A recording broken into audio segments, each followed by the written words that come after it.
e tira bastante dúvida, né. Isso ele fala abertamente sobre a postura de Moraes e a perseguição de Moraes ao seu pai e também a toda a família Bolsonaro. Ele fala sobre Valdemar da Costa Neto, né, ele fala de Tarcísio e a decisão de Tarcísio de apoiar, né, de continuar sendo fiel a Bolsonaro e apoiar a candidatura dele, Flávio, para 2026. Fala também, claro, da saúde do seu pai, Bolsonaro, e tira dúvidas sobre a sua candidatura. É um podcast, uma entrevista bem interessante. Eu te convido a assistir esse vídeo, assistir essa entrevista, porque é Me bastante. diz uma coisa, a gente sabe que o Bolsonaro é uma figura muito forte, né? E tudo que tá acontecendo, a gente vai falar sobre isso. Mas o que eu queria te perguntar, como é que vocês chegaram? Eu acredito que vocês tiveram um bate-papo entre família, né? E o Bolsonaro escolheu você pra ir pra presidente, né? Pra concorrer a presidente. Como é que foi isso? Como é que Olha, vocês Carol, decidiram isso? a gente, assim, a gente sempre conversou sobre isso, óbvio. E dentro de casa, a gente trocava ideia, não trazia pra fora o que a gente estava conversando, qualquer decisão que a gente tivesse tomado. Mas, assim, o tempo foi passando e, pô, o cerco, não só ao Jair Bolsonaro, mas também a todo o seu entorno, a sua família, ele foi apertando. E, assim, quando a injustiça, a sacanagem, que é a palavra correta a ser usada, a covardia, vem de alguém que tá numa posição que você não tem a quem recorrer daquela injustiça, isso dificulta muito a qualquer tomada de decisão. E foi acontecendo isso com meu pai, né? O Bolsonaro foi sendo. Ele sofreu um processo, na verdade, do final pro começo. Ou seja, já tinha uma pessoa, um dos seus inimigos que integram lá aquela turma lá no Supremo, que queria prender o Bolsonaro, queria tirá-lo da vida pública, queria enterrá-lo vivo. E pensou o seguinte: como é que eu vou fazer para montar esse teatro, esse circo, para chegar até esse objetivo final que eu quero atingir? E, obviamente, a gente acompanha isso, a gente não é trouxa, a gente sabe o que dá pra fazer, o que não dá, qual caminho que tem que seguir ou não, o que dá pra fazer. E chegou no momento que meu pai se vê numa situação como essa. Ele hoje tá preso numa sala de 12 metros quadrados, trancado na chave o dia inteiro. Pode, por 2 horas por dia, sair para tomar um banho de sol, que na verdade é um espaço 3x4, tamanho desse estúdio aqui, chão de cimento, parede de branca para cima, não tem uma flor, uma planta para ele olhar, onde ele supostamente poderia fazer algum exercício, e é uma pessoa que tem 70 anos de idade, tem problemas de saúde reconhecidamente, né, por todo o público, desde que ele tomou a facada de um ex-integrante do pessoal, a saúde dele nunca mais foi a mesma, e sabe que é um inocente que está num cativeiro, e a gente fica buscando alternativa, como é que tira ele dessa situação. E quem acompanha um pouquinho da política no Brasil e tem um pouquinho de consciência, cara, sabe que a gente não está mais numa democracia plena. Então é muito ruim você ver um seu pai, um ex-presidente da República, um cara de verdade, que tem um coração verde e amarelo, que deu o seu melhor, tem um escândalo de corrupção no governo, enfim, entregou um país muito melhor do que o que ele pegou, e é tratado dessa forma por vingança ou por capricho de alguém que não gosta dele, seja qual for o motivo, né? Porque Bolsonaro nunca foi ameaça para a democracia, nunca foi ameaça para instituição nenhuma, ele sempre governou pedindo paz para poder governar.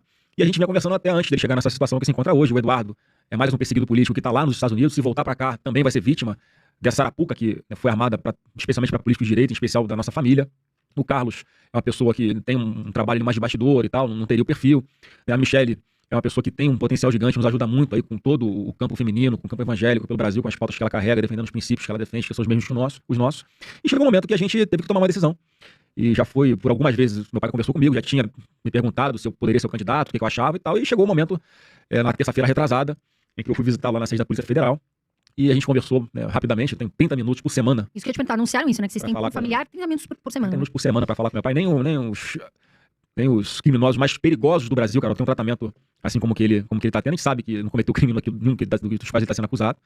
Mas enfim, aí foi quando a gente resolveu tomar a decisão, porque falou: Flávio, o candidato tem que ser do campo da direita, ter esse alinhamento, tinha que ter esse norte. E eu acho que com a colocação do meu nome, isso começou a acontecer, isso deu uma animada na nossa militância. A primeira pessoa com quem eu conversei, depois que o meu pai tomou essa decisão, e eu acatei essa missão que ele me deu, foi o próprio governador Tarcísio, porque é um amigo, um querido, um cara leal, com quem eu sempre tive conversas sempre muito francas. E aí vim até aqui o Palácio do Bandeirante, conversei com ele, expliquei a situação e a reação dele foi a mesma que eu teria se o Bolsonaro tivesse dito: olha, Tarcísio, eu vou indicar você para ser o candidato a presidente. Uma reação de falar que estamos juntos, bola pra frente, vambora. Eu sempre falei muito pro Tarcísio, você tem que estar forte e eu tenho que estar forte, independente do que aconteça. E assim que vai ser ainda mais daqui pra frente, Carol, porque o Tarcísio tem um papel muito importante como candidato a governador de São Paulo, para, enfim, nos dar um palanque forte, um governo bem avaliado, um cara que é referência moral, técnica, de resultado, de administração. E na campanha de 2022, o Bolsonaro teve 5% de votos a mais do que o Lula em São Paulo.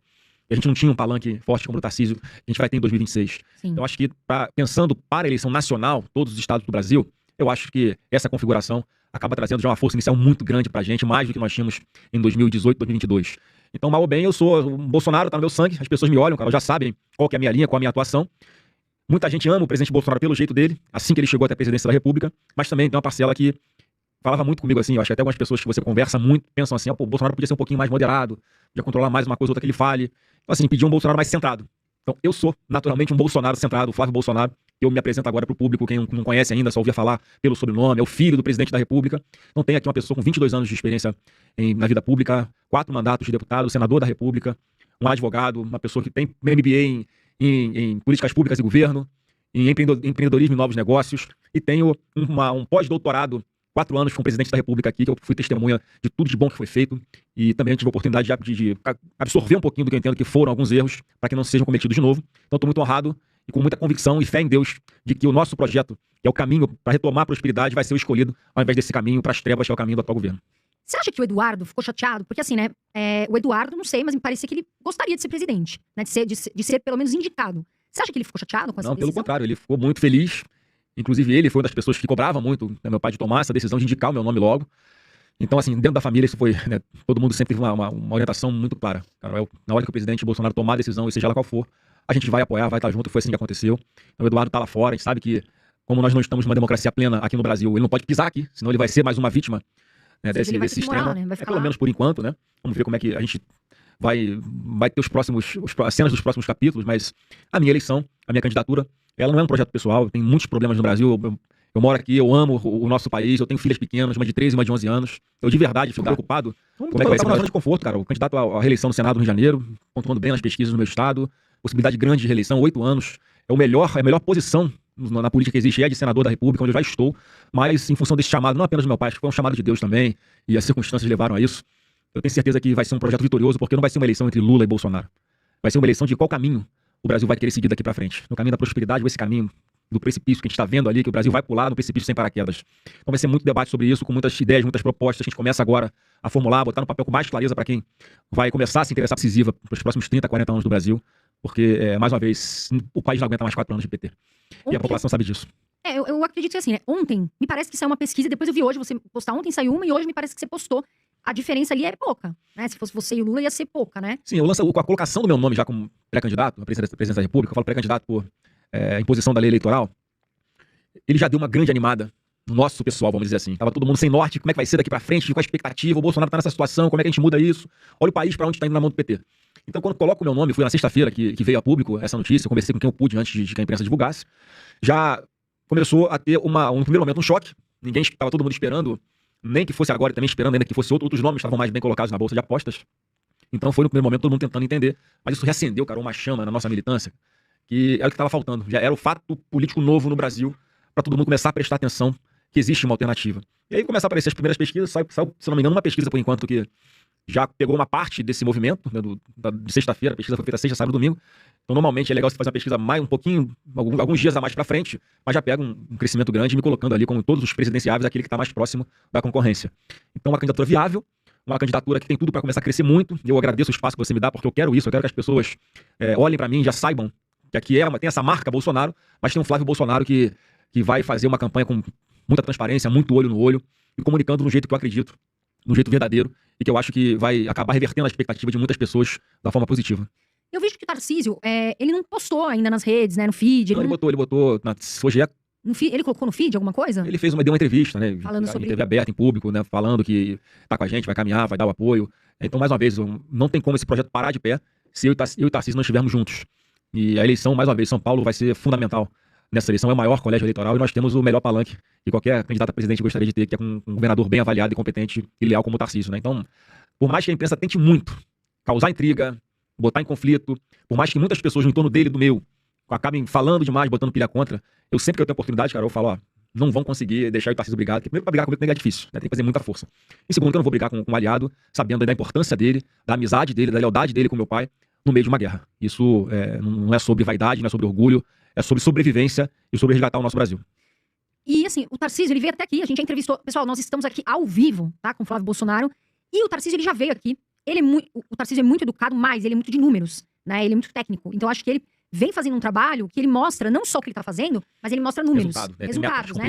Então ele veio aqui e ele realmente, o Tarcísio, ele é muito leal ao Bolsonaro, ele sempre falou que iria, né, seguir os passos do Bolsonaro, fazer o que o Bolsonaro de fato falasse, por realmente ser leal. E é difícil ver isso. E eu até te perguntar, Flávio, você não acha que teve muitas pessoas que traíram o Bolsonaro de alguma forma? Porque eu vejo que tiveram muitas pessoas que ele deu oportunidade e saíram meio que, né, agora o Bolsonaro tá assim, eu não quero mais, né? Você não acha que tiveram muitas pessoas, entre aspas, traidoras?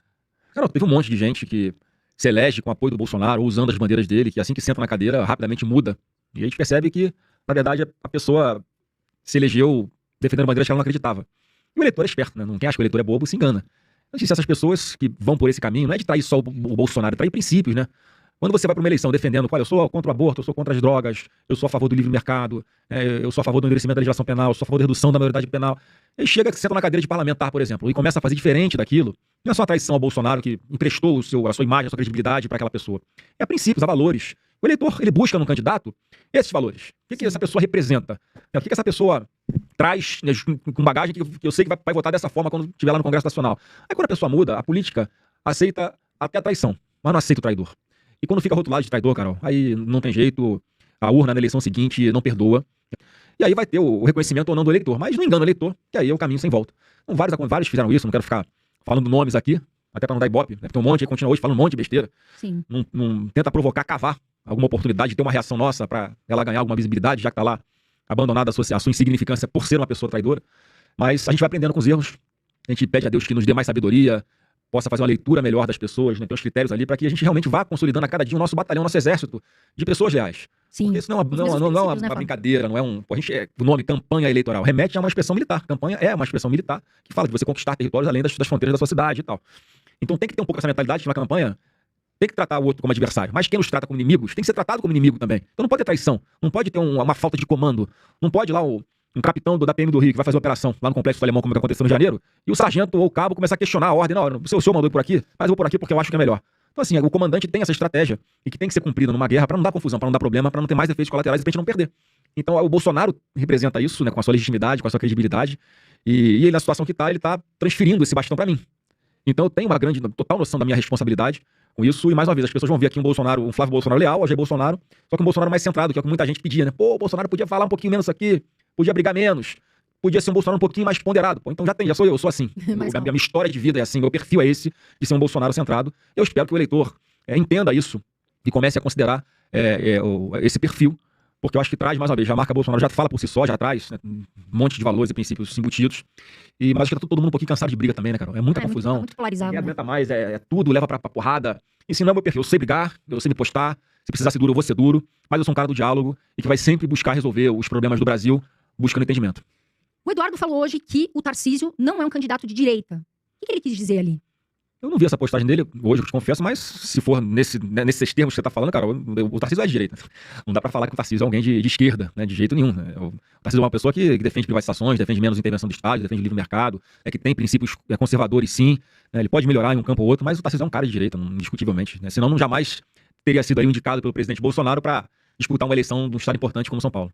Hoje, o que você vê que tá pior no governo do Lula, né? O que tá acontecendo? Porque a gente tá vendo, por exemplo, os Correios, né? Foi entregue positivo. E agora a gente vê negativo. Isso é só um exemplo que eu tô dando aqui, tá, pessoal? Mas não sou eu que tô falando, tá na internet. O que você acha que tá, assim, como é que tá a situação do Brasil hoje com o Lula e com a equipe do Lula, né? Porque não é só ele, tem uma equipe. Carol, você enxerga, tem um monte de coisa. Pô, é corrupção desenfreada, é tragédia anunciada, todo mundo sabia disso, a gente cansou de falar na campanha. A segurança pública tá uma porcaria. É competência dos estados? É competência dos estados. Mas o Brasil não fabrica fuzil, o Brasil não fabrica cocaína em larga escala. Essas drogas e armas entram pelas nossas fronteiras. E cadê a nossa Polícia Federal aparelhada, empoderada, com tecnologia efetiva para poder fazer esse combate? O que o governo Lula tá fazendo?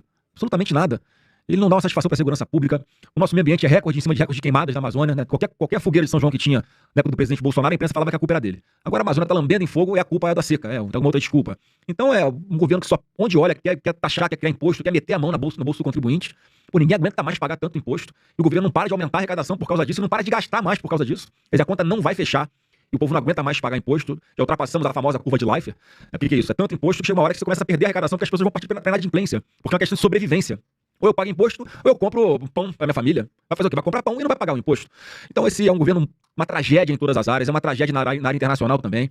O Lula parece que veio disposto a se eleger presidente para ficar fazendo passeio de luxo com a Janja pelo mundo afora, se hospedando em hotéis que custam 100 mil reais. É um cara que não dá o exemplo, Carol. Acabou de dar a COP30. Olha a pobreza daquela região onde foi o evento, e o Lula lá, num barco, num iate de luxo, tomando champanhe com a Janja, e o povo do Pará ali sofrendo, né, morando em palafitas, com os seus filhos brincando numa língua de esgoto na porta de casa, com medo de ir pro trabalho, quando consegue um trabalho, tomar uma revolvada na cabeça para um ladrão roubar a arma ou roubar o celular dessa pessoa, tem que ir trabalhar e não tem uma creche para deixar a sua filha. Parece assim, o Lula vive num mundo paralelo. É um estado que deu grande votação pro Lula, inclusive em 2022, votou muito mais no Lula do que em Bolsonaro. E pega o exemplo do Pará, o que melhorou na vida das pessoas com o governo Lula? Nada. Nós vimos na COP30 a pobreza, a miséria com que a população vive. O Lula, ele tá trocando, ele tira a carteira de trabalho da pessoa para dar um cartão do Bolsa Família. Ele quer manter pessoas dependentes de político. Então, assim, o caminho que a gente quer propor pro Brasil, cara, vai no sentido oposto. Eu quero que as pessoas não dependam de político para fazer nada na vida. Porque conseguiram um bom emprego, conseguiram abrir a própria empresa, consegue ganhar 3, 4, 5, 10 vezes mais do que ganha no Bolsa Família por mês. Com isso você pode dar dignidade para sua família. Então isso a gente tem que perseguir. Por isso que eu digo que essa eleição não vai ser Lula e Bolsonaro. Vai ser o caminho da prosperidade ou o caminho das trevas. E a escolha está muito simples, está muito fácil de comunicar. Por isso eu acredito tanto que o Brasil tem jeito e nós não vamos ter mais 4 anos de PT porque o Brasil não aguenta. Assim, a gente tá vendo problemas grandes no Brasil. E eu até queria que você citasse, Flávio, quais são os 2 problemas que você vê como muito graves que o Brasil enfrenta hoje e qual seria a sua solução? Qual seria o seu projeto? Hoje o que eu vejo que é mais grave, que é histórico, sempre foi a questão da saúde, é tanta roubalheira em todas as esferas, que falta até esparadrapo e gás em imposto de saúde, falta médico, não tem ar-condicionado dentro de uma unidade de saúde. Esse é um problema que tem que ser resolvido com gestão, com tecnologia, com combate à corrupção. Um controle melhor das compras, que se for de uma forma unificada, você consegue comprar em maior quantidade, mais barato, e você controlando, não tem desperdício, não tem desvio. Você pagando um salário melhor para o enfermeiro, que o presidente Bolsonaro foi quem garantiu o piso da enfermagem até hoje. O governo Lula, que tem a simpatia de de grande parte desse segmento de enfermeiros, não implementou totalmente. A questão da educação, que também é clássica. A nossa molecada hoje, cara, não tem expectativa. Vou estudar para quê? Se eu não vou conseguir um emprego. São 2 problemas que eu falei de educação e saúde, é muito mais complexo do que isso. Mas o principal hoje que eu entendo é a segurança pública. A violência está generalizada no Brasil, os marginais cada vez mais empoderados. Um governo Lula que olha para bandido, olha para um traficante e diz que ele é vítima dos usuários, quer dizer, uma maluquice sem tamanho. É um governo Lula que se organiza de uma política de desencarceramento. Quando, na verdade, qualquer lugar do mundo, Carol, onde as pessoas têm uma paz para andar na rua sem medo de ser assaltadas, fizeram o contrário. Eu acabei de estar em El Salvador. Tem um mês, mais ou menos. Lá é o seguinte, a lei funciona. Olha, se você for condenado aqui a 20 anos de cadeia, 30 de cadeia, você vai ficar 20 tentando preso. Mas é criminoso perigoso. Lá são os pandilheiros, que eles chamam, que é como se fossem as nossas facções criminosas aqui. Um camarada só pelo fato de pertencer a uma facção criminosa, ele já começa com 20 anos de cadeia. E sem benefício nenhum. Quando você tira um marginal perigoso desse, Carol, e bota pra ele cumprir uma pena integral, ele não vai continuar cometendo crime todos os dias nas ruas. E se você parar pra pensar, quase 70% dos crimes que são cometidos, os autores são pessoas que já cometeram os mesmos crimes ou outros crimes anteriormente. Como é que mudou a legislação? Mais uma vez, no governo Bolsonaro, foi o recorde de prisões desses covardes metidos a valentões que batem mulher. Foi recorde de prisão de agressores de mulheres. Foi recorde de leis aprovadas para proteger as mulheres. Nós passamos a pena de feminicídio para até 40 anos de reclusão. Então, o caminho é esse, não tem outro. Eu gostaria de você falar assim, Flávio, tem outro caminho? Não, cara. O caminho é esse, é difícil, é duro. Temos que valorizar a nossa polícia. E ainda tem, graças a Deus, pessoas que estão dispostas a vestir uma farda, portar um distintivo e combater esses marginais perigosos. Mas eu acho que a palavra de ordem é essa, liberdade, Carol, porque a gente tem que libertar essas pessoas que vivem hoje em locais onde tem esse governo paralelo no crime organizado. É milícia, é tráfico. Você tá falando de mulher. Eu já ouvi relatos, são muito tristes, de pai falando, eu perdi minha filha pro tráfico. Ela entrou pro tráfico não, cara. O cara pegou ela pra usar de objeto sexual mesmo, apontou o fuzil pra minha cabeça aqui, levou minha filha. E eu não pude fazer nada. Se eu chamar a polícia aqui, a polícia não vem. Se eu denuncio, eu também tô morto, matam a minha filha. Então essas pessoas que a gente tem que libertar, eu quero falar pra todas elas aqui, a gente vai libertar vocês, porque eu vou gastar toda a minha energia pra libertar essas comunidades, pra que você possa abrir sua barraquinha de cachorro-quente lá e não ser extorquida pelo dono do tráfico ali, ou da milícia, tem que pagar lá R$30, R$50 por semana pra poder vender o cachorro-quente. Ou uma mulher que tem uma lojinha de bolo ali na garagem da sua casa, tem que ficar pagando pedágio, tem que pagar mais caro no gás, porque o gás que ela compra fora, eles não deixam entrar naquela determinada comunidade, tem que comprar do tráfico ou da milícia um gás mais caro. Estoura, como aconteceu, chegou pra mim uma demanda tinha estourado um transformador numa favela ali no Rio de Janeiro. Aí o morador ligou pro gabinete e falou, olha, tá acontecendo isso, e o pessoal da empresa de energia vem aqui pra trocar o transformador, e os donos aqui da milícia dizem que só vão deixar trocar se pagar tantos reais pra eles. Aí tem que entrar no circuito, ligar pra polícia, trocar um transformador de energia virou assunto de polícia. Aí tem que ir a polícia garantir que troque lá, porque aquela rua inteira tinham 20 imóveis que estavam sem energia há vários dias, tendo que conservar comida no gelo. Então essa é a realidade que muitos brasileiros enfrentam hoje, e eles não têm a quem recorrer. Tem medo, né? E se não tiver coragem de enfrentar de frente, de tratar esses marginais como tem que ser tratado com dureza, dentro da lei, mas com firmeza, vai continuar como tá. Então esse é o projeto que está na mesa do atual governo. Nada vai mudar na vida das pessoas, em especial na segurança pública, quem continuar acreditando na mentira do Lula. E a população vai ter um outro caminho aqui, que nessa pauta da segurança pública vai ser muito duro, vou ser radical sim, porque esse é o caminho que eu acredito que tem que ser seguido. Realmente, a gente vê a segurança pública, tá assim, um momento muito delicado. Agora, o que eu queria te perguntar, Flávio? O seu pai, como é que ele tá? Porque assim, hoje saiu uma notícia, eu tava vindo agora no carro, sobre o Alexandre de Moraes querer fazer uma perícia ali, né? Parece que me corrija, por favor. E parece que agora tem que ter 15 dias para que o seu pai possa fazer isso. Eu queria saber, né? Como é que tá o estado do seu pai? A gente sabe que tomou uma facada, de lá já fez muitas cirurgias, né? Tem a questão de soluços, enfim. Como é que fica? Não, só pra botar quem tá nos assistindo na mesma página, né? Você vê o nível de crueldade de uma pessoa. É uma pessoa que não tem nenhuma moral, inclusive, né? Depois do que aconteceu aqui que veio à tona sobre o contrato de advocacia de fachada da sua mulher. Enfim, mas o assunto não é esse. Mas o presidente Bolsonaro, ele apresentou mais uma vez um pedido ele ir para uma domiciliar humanitária, né, para ele cumprir a pena dentro de casa, por causa das comorbidades. Nesse mesmo pedido, Carol, o laudo médico de um renomado doutor Leandro Echenique do Einstein, Albert Einstein, o hospital aqui de São Paulo, indicando que já foi feito tudo possível para tentar resolver o soluço dele e nada funciona, é sempre paliativo. Ele fica um dia com soluço, passa 2 dias, volta o soluço, mais grave, menos grave. Então, é algo que ao longo dos últimos meses, ou talvez anos, foi algo que foi acontecendo reiteradamente. Então, todos os tratamentos possíveis foram tentados e não deram jeito. Aí tem uma intervenção cirúrgica que você faz, eu não sei o nome exato, mas é uma espécie de cortar a comunicação de algum nervo que, enfim, pode, no caso dele, indicado que se faça essa cirurgia para parar esse soluço e o risco de broncoaspirar. Sim. O fluxo que ele tem, que esse foi o nosso medo, né? Como fica cheio o estômago dele e ele está soluçando, pode, em algum momento, quando ele for soluçar e subir o líquido que está aqui, se for pro pulmão, é morte, né? Então o médico, com um laudo, olha, a indicação para fazer a cirurgia. Aí, até para surpresa, cara, assim, o ser humano não tem limite para crueldade, né? A decisão que vem do Alexandre de Moraes é que ele simplesmente não acredita nesse médico, ele está pedindo uma perícia oficial para dizer se realmente o Bolsonaro precisa de fazer a cirurgia. Quer dizer, é uma obsessão, é uma perseguição nojenta, implacável, sem fim, com uma pessoa inocente, com um cara do bem, né? E mais uma vez, a gente não tem a quem recorrer, porque se você recorre para quem? Recorre para ele mesmo. Recorre para uma outra turma ali, que ele faz parte, que é composta pelos inimigos do Bolsonaro. Então não tem nenhuma dúvida mais, depois dessa canetada que ele deu hoje, que o Alexandre de Moraes quer matar o Bolsonaro. Não tem outra explicação para ele tomar essa maluquice de decisão como ele fez agora. Eu até não gosto de ficar falando muito sobre esse assunto, porque me tira do sério, eu fico me controlando aqui para não falar até a palavra de baixo calão, porque é um negócio assim inimaginável. A que ponto chega a crueldade de um ser humano, a que ponto chega uma pessoa usar uma caneta para fazer tanto mal para uma pessoa inocente. Tá brincando com a vida do meu pai. Eu não quero de verdade que a minha família sofra o que sofreu a família do Clezão. E o Clezão foi um perseguido de Rio de Janeiro, que estava preso, e os médicos várias vezes dizendo que ele precisava sair ali da cadeia para ir fazer o tratamento de saúde. O laudo do Ministério Público favorável a que ele pudesse fazer o tratamento no hospital. E o Alexandre de Moraes simplesmente não decidiu. Mas aí eu vou pensar por esse assunto, olha como é que o Jair Bolsonaro, Carol, ele é um cara diferente. Não tem nada igual. Ele sabendo dessa situação, porque só para explicar para o nosso público, lá o que ele mexeu foi reduzir um pouquinho a pena, e a gente queria, obviamente, anistiar outros crimes, reduzir mais a pena, fazer um debate parlamentar. Só que essa redação que está sendo aprovada, que foi aprovada na Câmara e agora vai para o Senado, que deve ser aprovada desse jeito lá também, ela, na prática, ela vai permitir que praticamente todas as pessoas, todos os perseguidos do Rio de Janeiro, passem rapidamente para o regime semiaberto, ou seja, possam voltar para suas casas, possam voltar a conviver com as suas famílias, exceto o presidente Bolsonaro. E ele falou para mim, Flávio, pode aprovar desse jeito que eu vou aqui pagar o preço. Porque, pra mim, eu encaro isso aqui, eu resolvo, mas o que mais me dói o coração é saber que essas pessoas inocentes estão sendo perseguidas e não estão podendo conviver em suas casas. Tem muito pai sem ver o filho, tem muita mãe sem ver, né, os seus irmãos, sem ver seus pais, pessoas trabalhadoras que nunca tiveram uma vírgula de nada em relação à delegacia, a ter cometido algum erro, e estão nessa situação por causa da perseguição de uma pessoa. Então, eu quero pagar o preço, deixa, eu aguento mais aqui, lá na frente, a gente vê como é que faz, pega isso aí agora e vamos continuar lutando pela anistia, porque pelo menos essas pessoas vão estar em casa, não vão estar sofrendo como eu estou sofrendo aqui. Pra mim, já é mais uma força que eu vou ter pra resistir aqui dentro. Existe um cara desse, cara? Não, realmente, né? Ele tá preocupado com resolver o problema dos outros também, né? Não só. Como sempre, sabia? Ele sempre colocando os outros na frente do interesse dele, colocando o país, o Brasil na frente dos interesses dele. Então, esse cara tem que ser, como sempre, estudado, porque eu sempre falei, ele é um escolhido de Deus e não tem outra explicação pra ele ser do jeito que ele é, pra ter o coração do jeito que ele tem e pra ser tratado como se fosse um criminoso perigosíssimo por grande parte da imprensa ou por esses poucos ministros do Supremo. Isso é uma injustiça que Deus vai reparar com toda certeza. O que não ficou claro pra muitas pessoas, né, que elas se perguntam? Porque assim, o seu pai, ele já estava preso, né, domiciliar, e ele já tinha ali a polícia totalmente vigiando os passos dele. Por que razão você, Flávio, acha que ele saiu dali e foi pra desculpa falar, esse espaço pequeno, né, esse cativeiro, o nome é cativeiro. Por quê? Eles falam que foi por causa da vigília, né? O Flávio Bolsonaro fez isso, muito simples, cara. Uma tentativa de fazer um protesto. Qual é a razão disso ter acontecido, Flávio? A razão é o Alexandre de Moraes querer vê-lo sofrer. A razão é o Alexandre de Moraes querer matar o Bolsonaro. Não tem outra razão.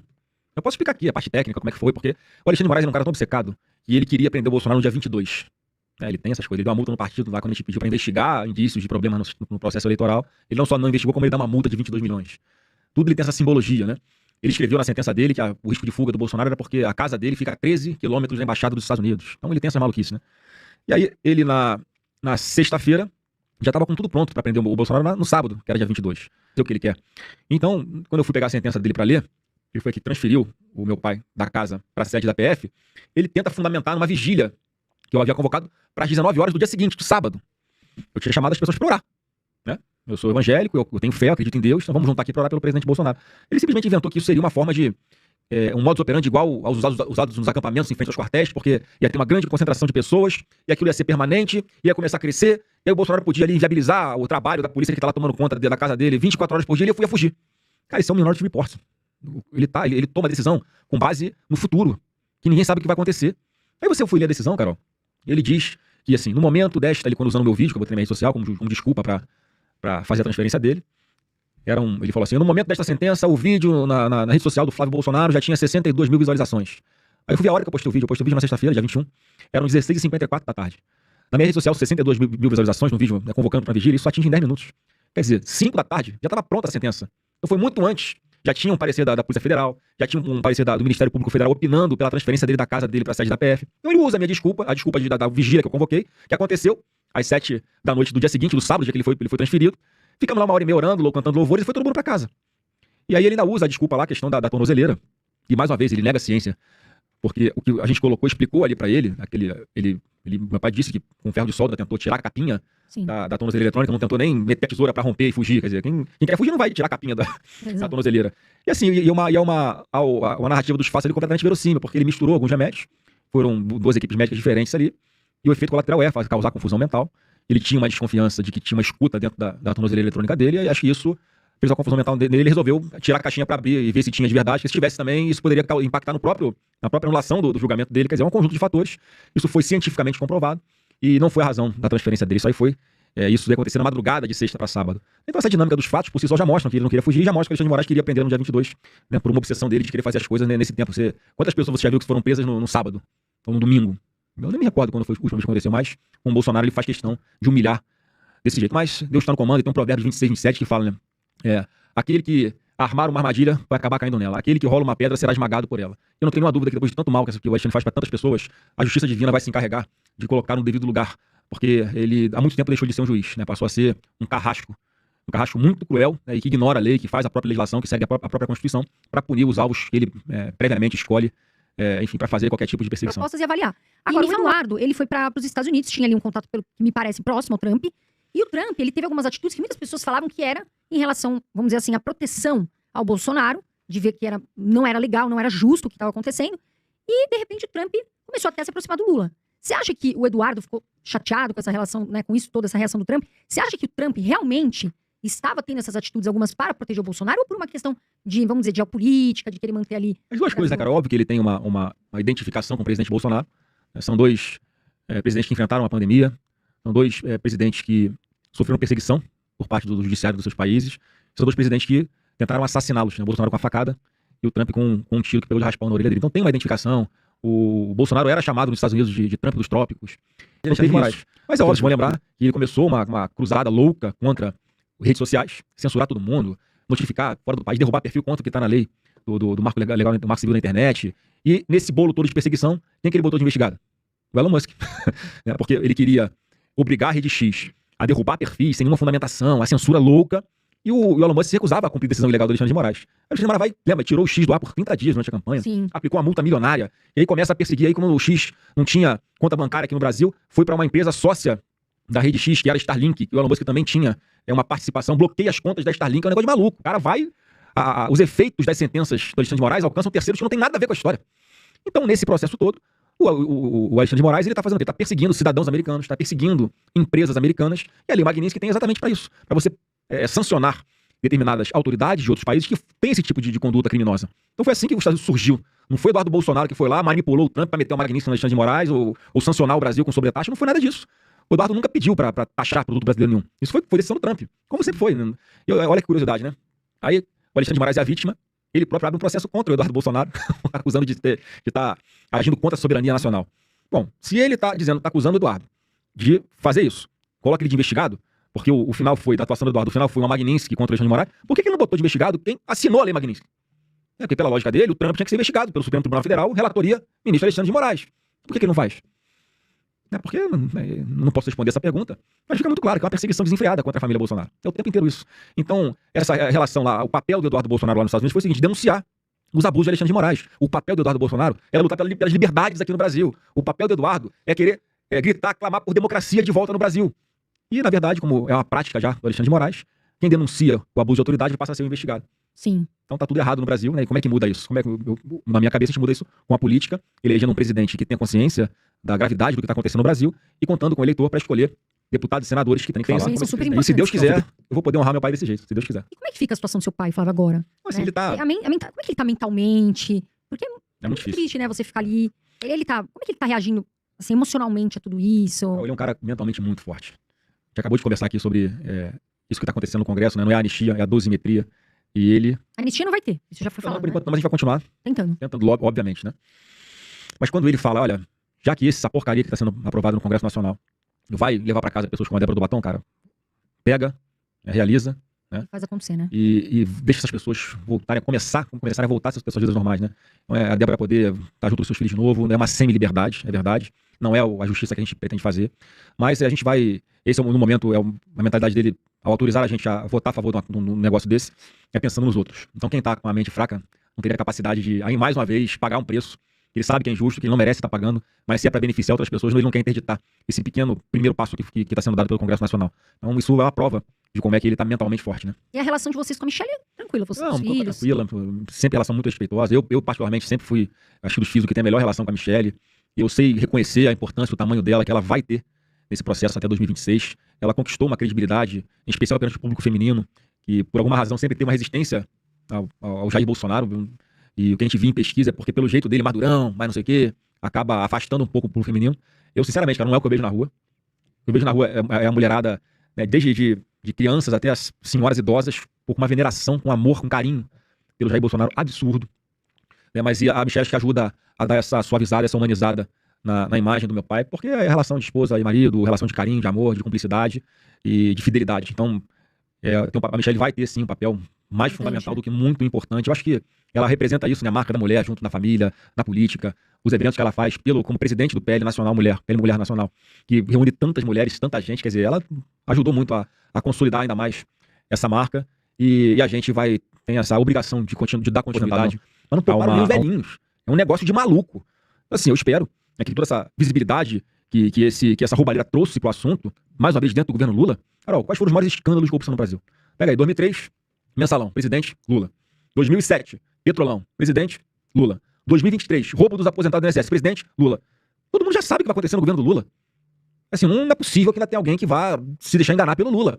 A não ser que esteja feliz, eu tô feliz, tem que roubar mesmo, acho que é legal, o Lula merece roubar o dinheiro público dos velhinhos aposentados, então ele merece mais um mandato. A gente precisa saber quem são também os culpados. Tem muita gente culpada ali, tem gente que estão arquivando, que estão meio que botando ali, não, você não vai aparecer. A gente quer saber quem é, né? Porque... Carol, você acabou de ser a denúncia. O careca do INSS, que é o pivô de toda essa roubalheira dos aposentados do INSS, acusado de pagar R$300 mil por mês de propina pro filho do Lula, cara. O vice-presidente de um dos sindicatos lá, que é investigado de também roubar dinheiro dos velhinhos, é o irmão do Lula. Quer dizer, é indefensável que esse cara não sabia. É indefensável que a família tá ali vivendo do dinheiro roubado do velhinho do INSS. Não é possível que as pessoas não enxerguem isso. Então, assim, as investigações vão continuar, mas as denúncias que acontecem, o cara passa 70 horas fazendo uma delação, quando ele fala que o filho do Lula tinha R$300 mil por mês de propina que ele recebia do careca do INSS, se ele falou, deve estar comprovando, veio a público e o cara fugiu, tá na Europa. Ele fugiu para não ser preso aqui no Brasil. Quer dizer, é um escândalo que a população brasileira, quanto mais passa o tempo, vai saber que não dá para ter um governo que faz esse tipo de coisa com os velhinhos do INSS. Pessoas que trabalharam a vida inteira com relação à minha chegada. Uma outra tentativa de manchar minha reputação, eu sou acusado de pegar um financiamento no banco para pagar minha casa. Você acredita nisso? E a casa já é suja? Não, eu tinha um pouquinho de patrimônio, dei entrada. E depois eu descobri que os juros que o banco me ofereceu podia ter juros menores, inclusive, só que eu não tinha capacidade de pagar juros menores, não tinha garantia, então foi um juro bom, mas tinha juros menores, e financiei a casa. Só que eu também sou advogado, eu sou empresário. A minha renda não é só da política. Então com isso eu consegui, com o meu trabalho, consegui mais recursos, já que a minha casa foi quitada. Teve uma deputada de esquerda lá de Brasília que entrou com uma ação contra mim, lá em Brasília, por causa disso, me acusando de ter alguma coisa errada, desse financiamento que eu peguei no banco para pagar minha casa. E essa ação já foi encerrada, inclusive com o juiz dando lição de moral nela. Olha, não tem nada comprovado, inclusive tanto ele tinha condição de pegar o financiamento que a casa já está quitada. Então assim, não tem acusações contra mim que parem de pé hoje em dia. Vão ficar arrebentando, vão querer inventar coisas novas. Eu sei que vão tentar fazer isso, mas eu estou disposto a enfrentar qualquer tipo de situação que queiram criar mentirosa contra mim, porque eu vou ter a verdade do meu lado e não tenho dúvida que a gente vai resgatar o Brasil desse cativeiro que ele se encontra hoje. Pode escrever. Flávio, queria te agradecer. Quero falar para Deus te abençoar Obrigado, você, a sua família. Vamos esperar aí, né, o ano que vem, ver qual vai ser o caminho, né? Todo mundo quer saber. E eu queria que você deixasse um recado final para as pessoas, que muitas pessoas, como você disse, ainda não têm oportunidade, talvez, de conhecer Flávio Bolsonaro, né, só o sobrenome. Então eu queria que você deixasse um recado final para quem tá aqui, ouvindo a gente.